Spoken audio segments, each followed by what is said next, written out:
Right, welcome back. And now to the Twitter poll that we asked you before you went on a break. Is the government lying to Kenyans when it says that the economy is growing? Is the government lying to Kenyans when it says that the economy is growing? You can reach me at Julie Masiga, at KTN News, hashtag news sources. But now in sub-Saharan Africa, women comprise 56% of new infections among adults 15 and older, and the proportion was higher among young women aged 15 to 24, who made up 66% of new infections among young people. By the end of 2015, there were about 2.1 million new infections globally. What is the audit of the global fight against HIV and AIDS? These are depressing statistics. Between 15 and 24, the highest number of new infections. And it makes me think of the comprehensive sex education program that people are fighting so hard against. But don't we need to educate our girls, Wangoi, so that we're not seeing such high rates of HIV, especially in the 21st century? The statistics that have been given are statistics about the women. Women make up 56% of new infections.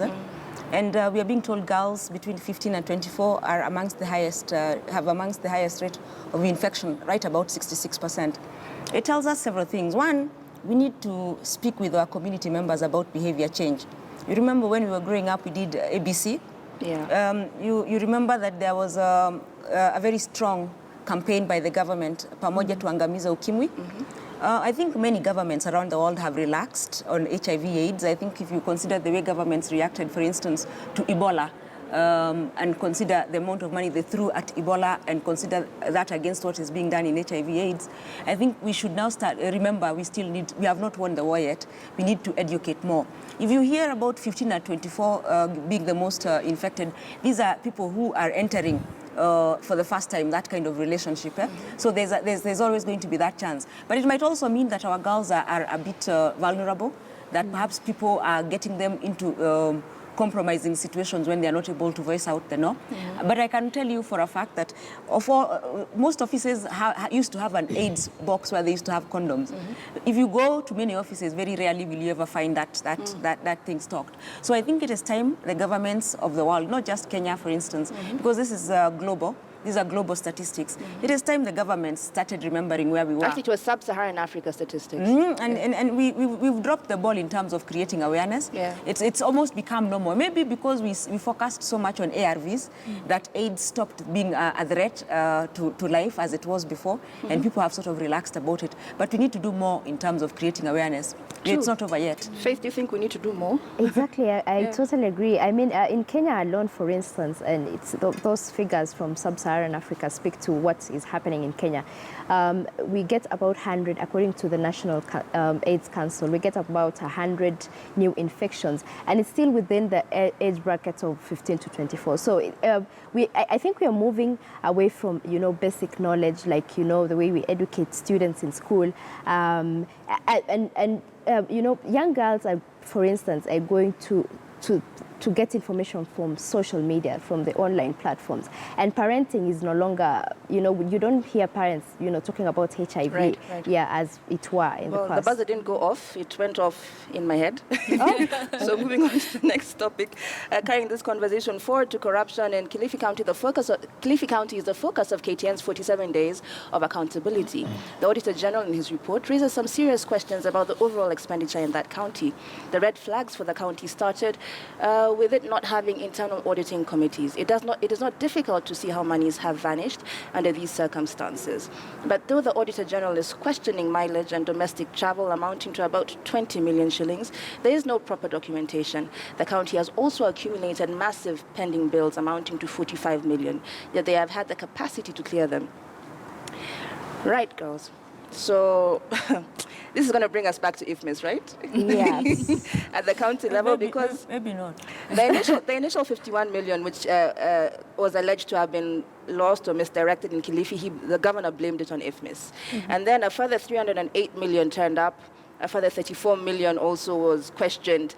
So, but the premise of the argument of the governor and the court coalition is that IFMIS is really out to steal money from Kenyans, and there's a mysterious hand who's operating it. Wangari, you're the policy. No, I think, advisor. IFMIS, first of all, can't steal money from people in and of itself.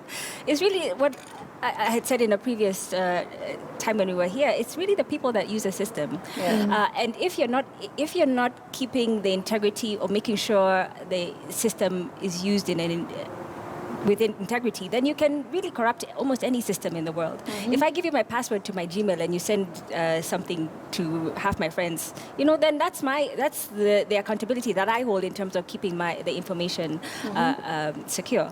But even I wanted to allude to something that Wangoi had said earlier. It's when it comes to this issue of pending bills, and in 15-16 for Kilifi, it was about 1.5 billion. This issue is they're unable to pay their bills because they're inflating their revenue targets.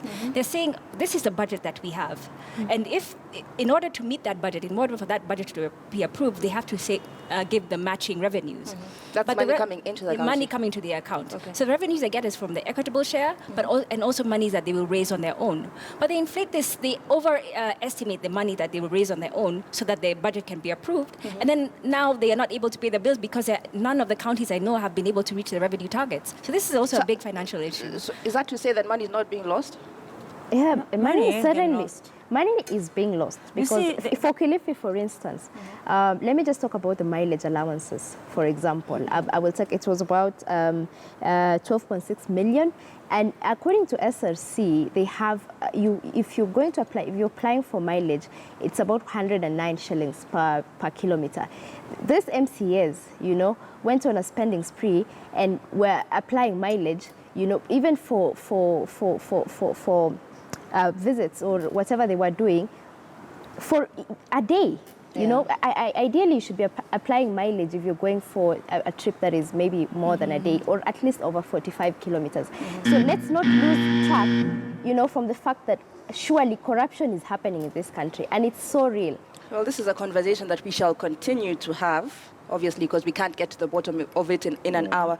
But just to close the show, social media was awash with images of two grown men taking each other on in Nyanza province. The two, Homa Bay Town MP Peter Kaluma and his challenger, Washington Ogada, wrestled to the ground in front of their party leader, Raila Odinga. It is unclear what the fight was all about, but now police want to have a word with the wrestlers who exhibited terrible behavior in public. 10 seconds, Wangari. Review of this behavior? We've already said it's terrible. It's deplorable. It's not a representation of me as a Kenyan, and I really find it disgusting. I mean, it's really sad, and those are the politicians we vote for. Kenyans, watch. Okay, Wangoi. Yes. I'm sorry for their party leader. No way. I am sorry that he had to sit there and watch when that happened, and I'm especially sorry that he probably needed to duck a little bit from his own people. Yes. Now, it is, however, very sad because I think as a nation, we need to be conscious that we are behaving badly sometimes, and we have children. Matiang'i sent children home.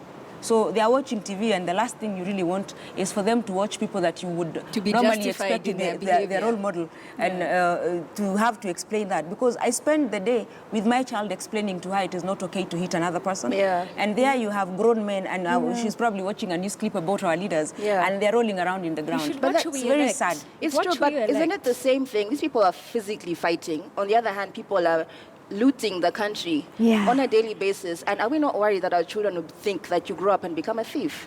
Or are we only taken aback by this because we actually saw the physical fight? Actually, and that even brings back to, there was a time, I think a few days ago, where it was in the paper saying, if you want to join the corruption cartels, this is the number that you join. But so it's kind of like and youth were really okay. Now. The buzzer went off before I said anything about the Kingi. My concern was not about Kingi in that entire episode. Was about the multitude of CORD leaders that escorted him to EACC.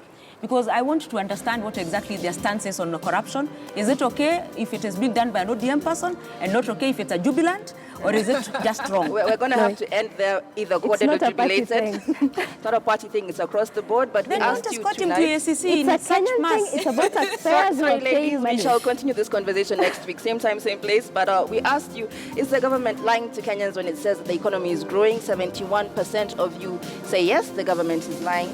29% of you say no, it is not. So resounding yes on the economy.